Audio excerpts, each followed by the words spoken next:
Good morning, class. I am here again, myself Hari Krishna Bhagavat, your biology educator, and I am welcoming you into the E-Vidya Achievers group. And today I am going to discuss about the introduction about the class 11 biology whole syllabus. Now, this is an introduction to me. Who am I? I am a biology teacher, as you know, and I am having an experience of more than 20 years to the teaching undergraduate students of biology and to the postgraduate students also, and many of the students I am a scientist and I had worked on to the oral cancer, and I had completed my PhD and MPhil also, and there I got many of the awards and postdoctorate fellowship as well. So these things are there about me, and let's see whom this chapter is going to be helpful. तो जैसा कि जो 11वीं science में जो बच्चे पढ़ रहे हैं, जिनकी बायोलॉजी है और जो पीएमटी के बारे में पढ़ना चाहते हैं, इंटरेस्ट रखते हैं पीएमटी को पढ़ने के लिए, तो उन बच्चों के लिए यह वीडियो मैंने बनाया है। और यह मुख्य रूप से उन बच्चों को बहुत मदद करेगा जो सीबीएसई, आईसीएसई, जैक या अदर स्टेट बोर्ड के बच्चे हैं, जहां पर सीबीएसई बेस्ड जो एनसीईआरटी या जो उनका सिलेबस फॉलो अप होता है वहाँ पे, और ये साथ ही साथ पीएमटी और एम्स और नीट के एग्जामिनेशन के लिए जो बच्चे प्रिपेयर कर रहे हैं उनके लिए भी बड़ा ही मददगार होने जा रहा है। तो आइए बात करते हैं कि जो 11वीं क्लास का जो सिलेबस है वो उसके अंदर क्या क्या चीज़ें हैं बायोलॉजी के बारे में। यह एक इंट्रोडक्शन है, यह एक आउटलाइन है जिसके अंदर बेसिकली मैं डिस्कस करने जा रहा हूँ हर एक चैप्टर के बारे में कि किस तरह से कौन से चैप्टर्स हैं और क्या क्या कुछ आपको पढ़ना है।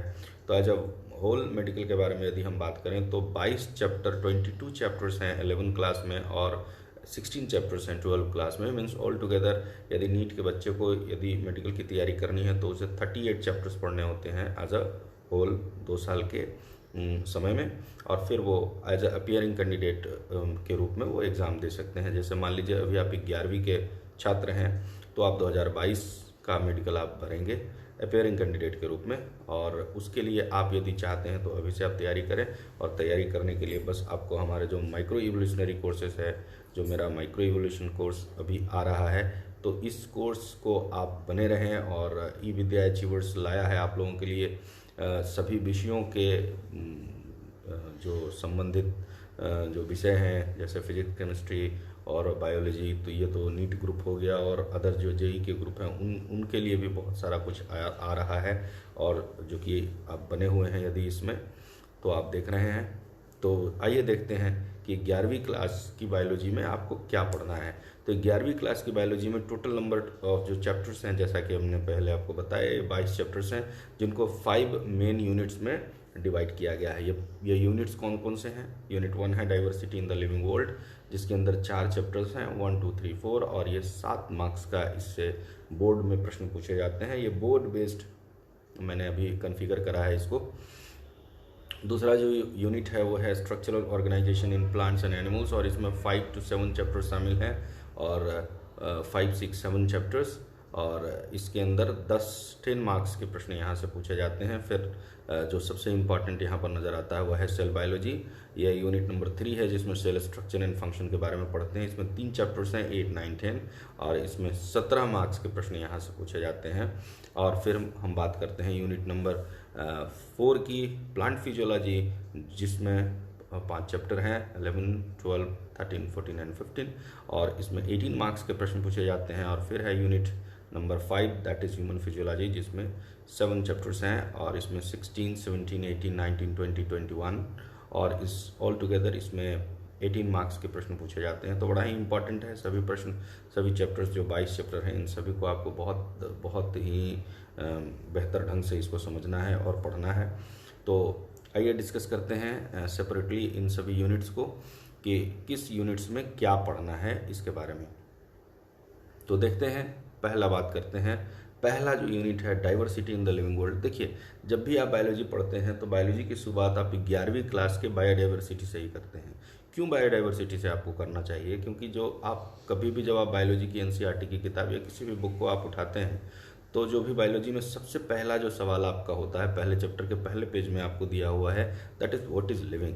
मीन्स आपको यह बात सबसे पहले समझ में आनी चाहिए कि व्हाट इज लिविंग थिंग, और कैसे लिविंग थिंग्स को आप समझेंगे, उसके बाद फिर क्यों उसको क्लासिफिकेशन करने की आवश्यकता पड़ती है, क्यों इतने सारे ऑर्गेनिज्म हैं, कितने सारे ऑर्गेनिज्म हैं जिनको हमको पढ़ना चाहिए, या इन सभी ऑर्गेनिज्म में क्या पिक्यूलियर कैरेक्टर्स हैं। इन सब चीज़ों को पढ़ने के लिए हमको पूरे का पूरे एज अ होल इन सब चीज़ को पढ़ना चाहिए, और हम पढ़ते हैं। तो जो पहला यूनिट है, diversity in the living world, that is the diverse form of life forms that are present on to the earth, and इसके अंदर टोटल नंबर ऑफ चैप्टर्स हैं 4, और इन चैप्टर्स में हम बात करते हैं 4 चैप्टर्स हैं, और इनमें पहला चैप्टर है द लिविंग वर्ल्ड। यहाँ पे हम लिविंग वर्ल्ड और लिविंग ऑर्गेनिज्म के बारे में बात करते हैं, उनके करेक्टर्स के बारे में पढ़ते हैं, फिर सिस्टमैटिक्स के बारे में पढ़ते हैं, फिर हम इसके बाद पढ़ते हैं बायोलॉजिकल क्लासिफिकेशन, जिसमें हम विभिन्न प्रकार के क्लासिफिकेशन के बारे में पढ़ते हैं, जिसमें जो एरिस्टोटल का क्लासिफिकेशन है या चरक का क्लासिफिकेशन है, और उसके बाद फिर एंशियंट लिटरेचर जो हमारे बताते हैं, जिसमें बायोलॉजिकल सिस्टम को किस तरह से क्लासिफाई किया गया है, इसके बारे में हम पढ़ते हैं। फिर इसके अंदर हम किंगडम ऑफ क्लासिफिकेशन भी पढ़ते हैं, जिसमें 2 किंगडम ऑफ क्लासिफिकेशन आपने पहले भी पढ़ रखा है, इसलिए थोड़ा बहुत मैं इंट्रोडक्शन दे रहा हूँ। जो जैसे कि आपने पढ़ा है कार्लस लिनियस का classification, 2 kingdom of classification, 3 kingdom of classification, 4 kingdom of classification, 5 kingdom of classification, जो आप अभी तक पढ़ रहे हैं, क्योंकि इसके बारे में बहुत कुछ आपने पढ़ रखा है 9th क्लास में। चैप्टर नंबर 3 जो diversity in the living world, वहाँ पर आपको पढ़ना था, तो ये आप पहले भी पढ़ चुके हैं। तो इस चैप्टर में, इस जो यूनिट है, इसमें आप चैप्टर वाइज पढ़ेंगे। तो यहाँ पे लिविंग वर्ल्ड बायोलॉजिकल क्लासिफिकेशन, इसके अंदर 5 किंगडम ऑफ क्लासिफिकेशन आपको पढ़ना है। R.H. Whittaker, that was proposed by R.H. Whittaker in 1969, and as you know that all the living world has been classified into 5 kingdoms. So that is Monera, Protista, Fungi, Plantae and Animalia. So we will discuss about this in detail. Now तो यहाँ पे plant kingdom है, animal kingdom है, इन सब चीज़ों के बारे में पढ़ते हैं, और यहाँ पे 4 चैप्टर पढ़ते हैं। तो चलिए इसके बाद हम सेकंड यूनिट्स के बारे में बात करते हैं। यहाँ जो सेकंड यूनिट है, unit number 2, that relates with the structural organisation in animal and plants. यहाँ पे हम बात करते हैं कि एनिमल और प्लांट का कैसे स्ट्रक्चर बना है। तो यहाँ हम उनके मॉर्फोलॉजी और एनाटॉमी के बारे में पढ़ते हैं, मीन्स टिश्यू ऑर्गेनाइजेशन, और जो मॉर्फोलॉजी है external, morphology means external structure and anatomy means internal structure. तो इनके बारे में हम बात करते हैं। तो यहाँ पर मॉर्फोलॉजी, यहाँ पर भी 3 चैप्टर्स के बारे में हम लोग डिस्कस करते हैं, that is the morphology in flowering plants, anatomy in flowering plants and structural organisation in animals. Now let's come to the next unit, that is unit number 3, cell biology. और cell biology में हम पढ़ते हैं cytology जिसे कहते हैं, और इसमें हम सेल स्ट्रक्चर एंड फंक्शन के बारे में डिटेल में पढ़ेंगे।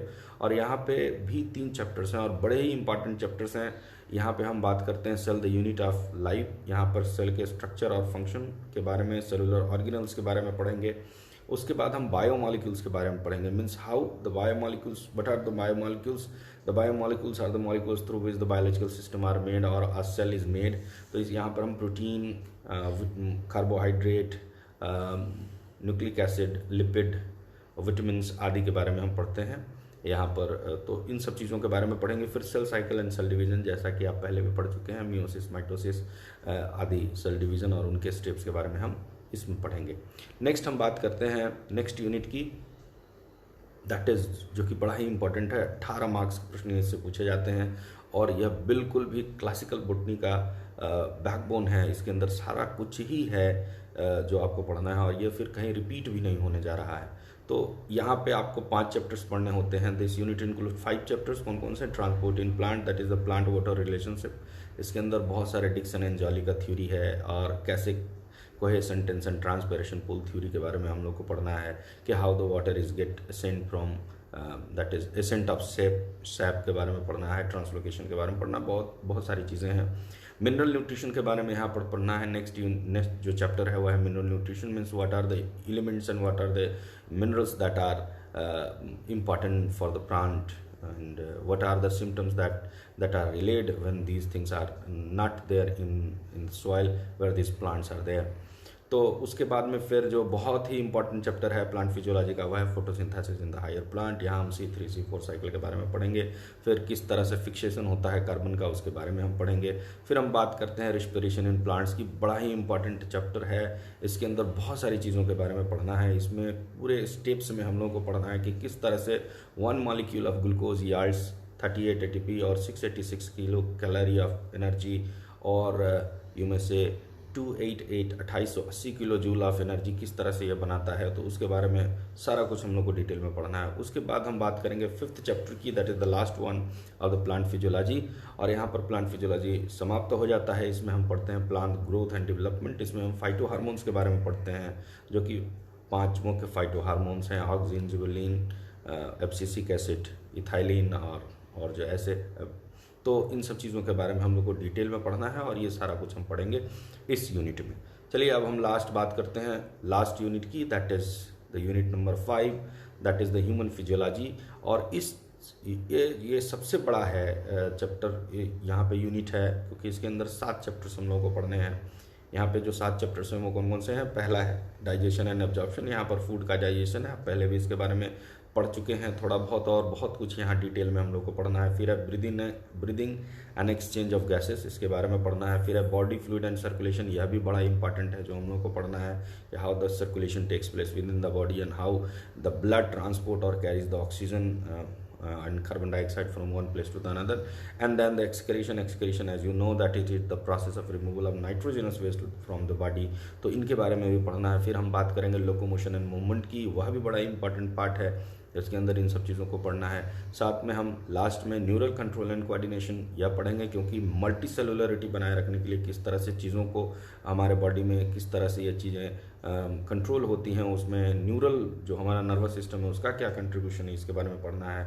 और लास्ट है केमिकल कोऑर्डिनेशन एंड इंटीग्रेशन, इसमें हम लोग को इंडोक्राइनोलॉजी के बारे में पढ़ना है, जहाँ हम पढ़ेंगे 18 एंडोक्राइन ग्लैंड्स और उनसे रिलेटेड 105 हार्मोन्स, और फिर हम उनके स्ट्रक्चर के बारे में और उनके फंक्शन के बारे में पढ़ेंगे, और उनसे रिलेटेड डिसऑर्डर्स के बारे में पढ़ेंगे। तो यह एक नटसेल में हमने सम अप करा है कि पूरे सिलेबस को आप समझ लें कि 11th क्लास के बायोलॉजी के सिलेबस में क्या क्या चीज़ें हैं।